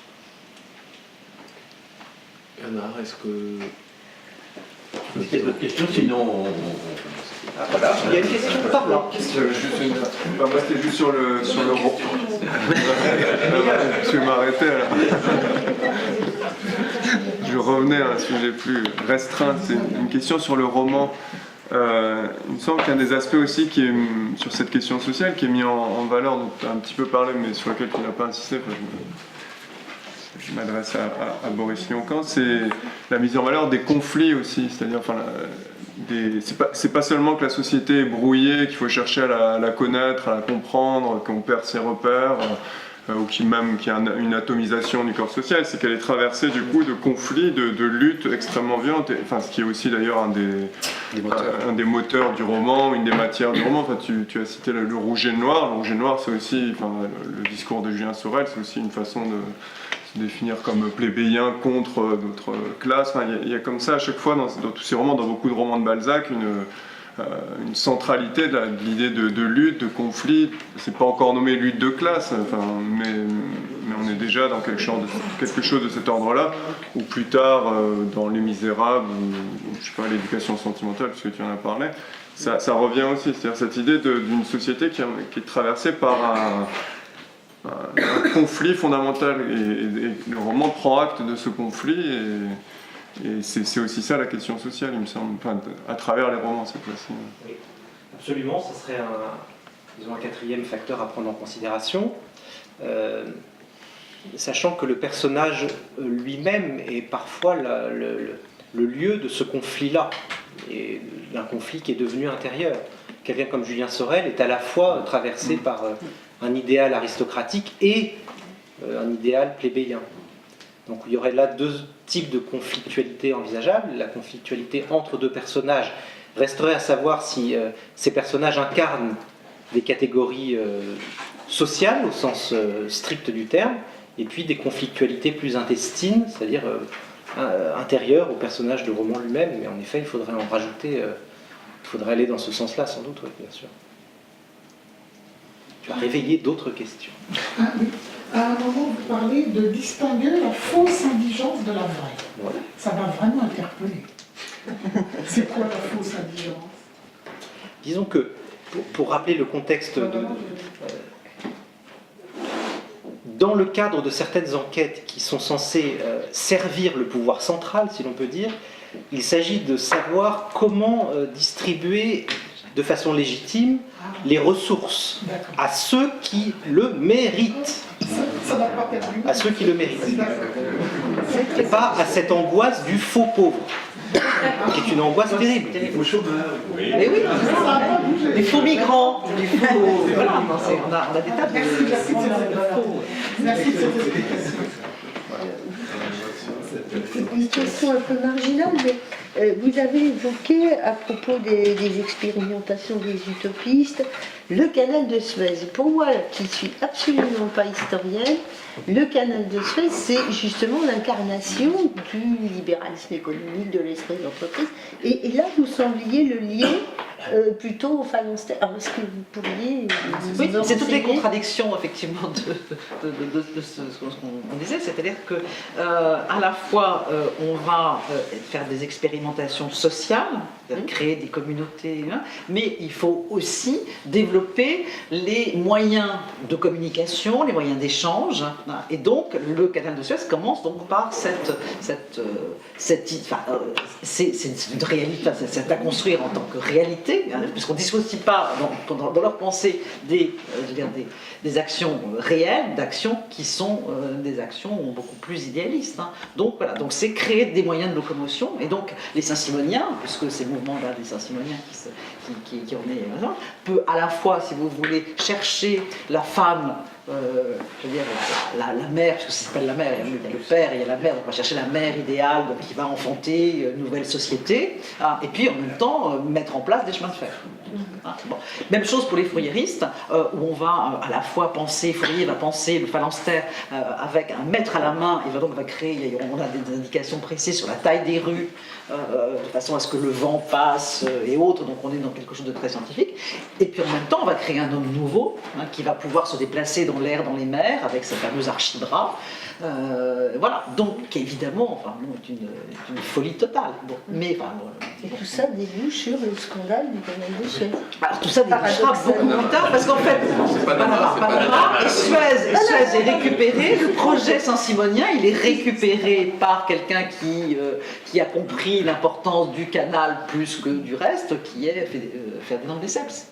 Alors j'ajoute tout de même que le canal de Suez c'est pharaonique pour l'époque, il y a eu des centaines de milliers de morts, donc ça fait plutôt penser aux grands barrages qu'on fait en Chine ou les entreprises dans la Russie soviétique. Je veux dire, ça suppose une intervention massive comme une volonté politique. Le pur libéralisme économique n'aurait peut-être pas entrepris une entreprise aussi lourde. Alors il y a un grand roman, je le rappelle, qui articule les deux termes de votre question, à savoir l'utopisme saint-simonien et le libéralisme ultra-économique. C'est, si vous avez du temps grâce aux conditions météo extrêmes, c'est l'argent de Zola, hein, qui arrive à penser ensemble les deux et de façon extrêmement intéressante, évidemment. Et à penser quoi? À penser le rapport entre le grand projet saint-simonien et la spéculation boursière, et ce qu'on appelle le libéralisme économique. Déjà. Avec côté grand projet, un succès considérable, et côté spéculation boursière, le krach que subit le spéculateur Saccard dans l'argent. Qu'est-ce que vous nous conseilleriez en premier pour Balzac? Il faut en profiter. Non, mais ça dépend un peu de vos goûts personnels à vous. Il y a Balzac. Ah, pour ce sujet-là. Enfin, pour ce sujet-là, il y en a tellement là. Non, ce qui est intéressant dans la perspective dont on parle, là, c'est le curé de village de Balzac. Le curé de village. Qui s'achève sur un très beau projet utopiste, conduit par un personnage pour se racheter, en guise de rachat. C'est intéressant. Vous nous direz ce que vous en pensez. Oui. Ma question concerne plutôt le côté littéraire de cette époque. Vous avez parlé des types sociaux que l'écrivain utilise face à la nouvelle science statistique, quantitative en général.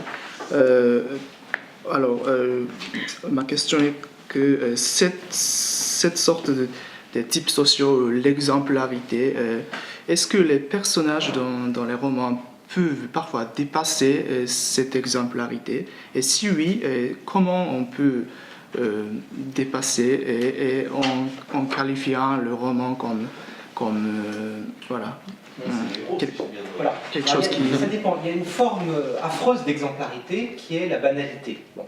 Oui. C'est celle que fuit le héros qui se respecte.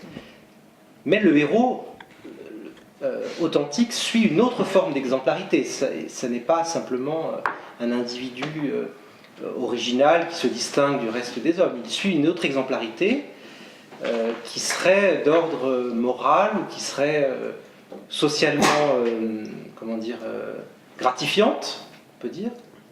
En tout cas, la réponse, en effet, c'est le héros. Le héros est une réponse formulée à votre question, me semble-t-il. Il est celui qui se distingue, et que se distingue souvent à son corps défendant. Voilà, il en souffre. Soit il subit cette différence, soit il la revendique. Ce sont les deux formes prises par l'héroïsme. Soit cette marginalité-là, elle engendre sa détresse personnelle. Bon, voilà, c'est toute une thématique romantique que vous connaissez. Soit elle est glorifiée par un destin d'exception. Le héros jupitérien, comment dire. Le roman a été tout à fait nouveau dans ce siècle-là. Sous l'Ancien Régime, il n'y a pas le roman quasi n'existe pas. Ah, si, il existe depuis des lustres. Simplement, il n'a pas cette légitimité et cette importance-là. Voilà. Il existait, oui. Non, vous avez raison, mais il ne faut pas le dire à nos collègues de littérature du XVIIe et du XVIIIe siècle. Donc, nous sommes enregistrés, donc on dit pas ça. Vous avez vous-même rencontré, je pense, des romans... non Moi, je ne sais pas, qui ici a lu des romans de l'Ancien Régime? La princesse de Non, pas bien. La réponse était dans ce qu'a dit Boris, c'est l'intrication du milieu du psychologique et du romanesque qui est nouveau. Et c'est tout de même une forme d'invention. Une réinvention du roman, pour le dire tout de même. Vous avez vu, il essaie de sauver votre question. Non. Il est gentil. Non, moi je dis toujours ça, mais ce que vous avez dit, je répète toujours à mes étudiants, donc je suis pas vraiment d'accord. Mais c'est vrai que c'est un peu... Bon, aujourd'hui, on en aurait plutôt un peu trop. C'était en off. Tout était bon. Bien, en tout cas, c'est bon. C'était beau. Merci.